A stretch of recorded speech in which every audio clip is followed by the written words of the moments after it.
Hi, Scott Orlin with CINEMA-Magazin, the Sundance Film Festival. And what is great about the festival now is it's stretching beyond its initial forays, where it used to be just about independent film. Now we have TV series and documentaries. One of the big buzz ones here, A Tuba to Cuba, which is kind of like the story of jazz from Cuba to New Orleans. And I have with us one of the important players here, Nicelle Herrington. Thank you so much for being here. Hi. Talk a little bit about why this music and why these two locations? What makes it so unique and special?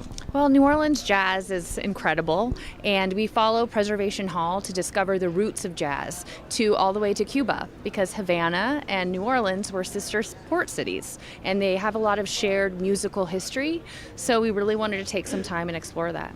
Speaking of time, a lot of the filmmakers here at Sundance talk about anywhere from 5, 10, 15, 20 years sometimes it takes to put a project together. What was the journey like for you in making this documentary? It was really long. We started in 2015, so it took a while. What are the difficulties? I mean, obviously documentaries have become so incredibly relatable to audiences around the world. They kind of peel back the layers and give us more of a story than we're used to. So where were the difficulties? Is it financing? Is it people not understanding jazz? No, I think as a filmmaker, the difficulty is you're filming real people. So you don't really have a script. So you don't really know what somebody is going to say. You have the essence of the story that you're building.